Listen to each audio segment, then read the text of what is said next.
In 1972, Paul Schrader wrote a pivotal work of film theory, Transcendental Style in Film. In it, he discusses the ways in which the works of Robert Bresson, Yasujiro Ozu, and Carl Theodor Dreyer deny the audience the manipulative techniques they are familiar with in cinema in order to draw them into a spiritual experience. It wasn't until recently, in 2017's First Reformed, that Schrader made a film using transcendental style himself.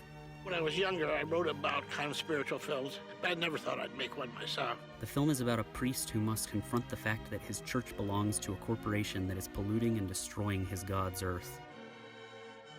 It was shot on the Arri Alexa by Benjamin Rodriguez Jr.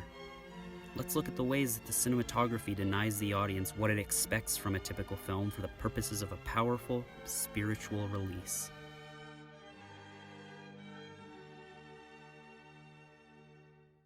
Transcendental style has three major steps: the everyday, disparity leading to a decisive action, and stasis. The everyday attempts to create a reality beyond that of typical cinema by presenting things in a non-manipulative way, as one would see things in the real world. To do this, a musical score is used rarely, if at all, and editing is minimized as well, making for a great deal of long takes. Cinematography-wise, there are multiple methods employed by First Reformed to reduce manipulation and enhance reality. The most immediately noticeable is the aspect ratio. The film uses the restrictive ratio of 1.37 to 1, which is almost unheard of in the film industry today. Most films intend on showing the viewer action, which calls for a wider ratio, but transcendental films like First Reformed are mostly focused on the undramatic human actions of sitting, walking, and talking. Yes. Which is arguably better suited by the more confined frame. Compositionally, wide angles dominate the film. This is because they do not guide the viewer on what to focus on, but rather allow them the freedom to choose where to look, much like in the real world.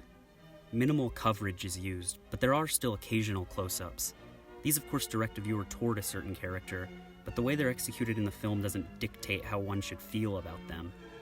Compositions of both types appear to mostly have been captured using 50mm lenses, which most closely duplicates human sight, and with a narrow aperture to maintain deeper focus. Static frames and a visual flatness are preferred over any dramatic or moving angles that obtrusively lead the viewer in focus or emotion. Schrader refers to the visually flat static shots as tableaus because they almost have a more painterly or photographic quality than a cinematic one. Even scenes a viewer would expect to add a stylistic drama based on how they are often portrayed in other films maintain this flatness, like this post-suicide sequence.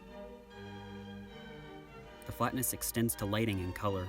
Every setting is lit to appear as it would look normally, without any stylized guiding spotlights.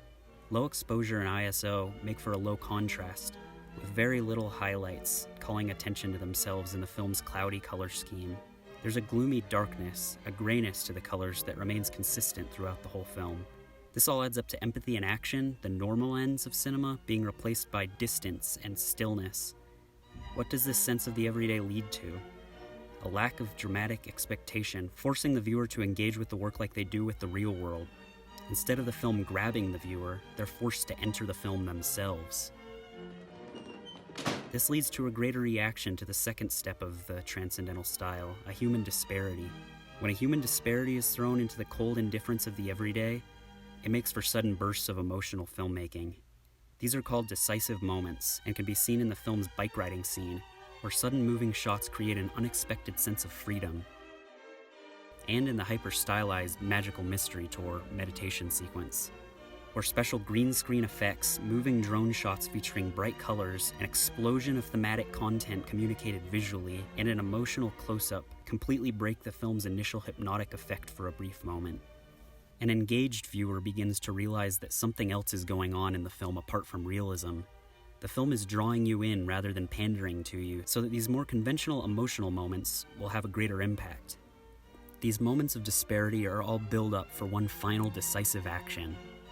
At a hopeless point in which it seems like the priest's protagonist will kill himself, a modern-day martyr, a girl he's been helping to get over the suicide of her husband comes in suddenly and completely unexpectedly.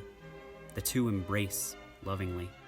This sequence completely abandons the style of the rest of the film in a more narratively important way than the two previous bursts of style.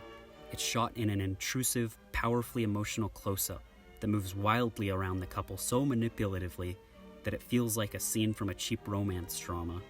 The lens appears to be of a higher focal length and the aperture wide open for a more shallow depth of field, with the colors blown out to extreme vibrancy by bright, holy lighting coming in through the window, along with a higher exposure and ISO, and the music is overbearingly loud. Then suddenly, the film cuts out. Silence and darkness. It's over. This is the third step of transcendental style, stasis. In films like Ozu's and Bresson's, stasis would be a cut to an unemotional exterior from the emotional decisive action. But Schrader's film is less hopeful, dealing with themes of global warming, so it instead cuts to black.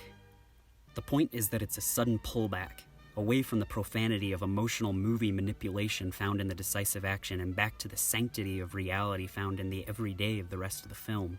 It makes one immediately reflect on what they just saw in an unemotional way. The woman saving the priest makes no narrative sense in the film. It can only be classified as some kind of a miracle. You, as the viewer, are forced into a position where you have to choose whether you intellectually accept the miracle or not. Because of the way the film forces you to enter it like a form of reality up to that point, denying conventional forms of manipulation, your acceptance of the miracle, or lack thereof, works as a personal revelation as to whether or not you would accept one in the real world. If you don't accept the miracle in the film, it's probably not a work for you, and you likely wouldn't accept a supposed miracle in real life.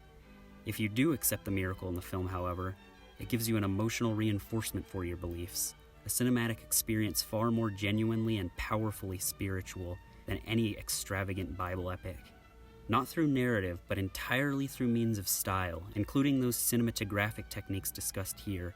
First Reformed has Paul Schrader giving you the opportunity to discover how you really feel about the possibility of miracles in life.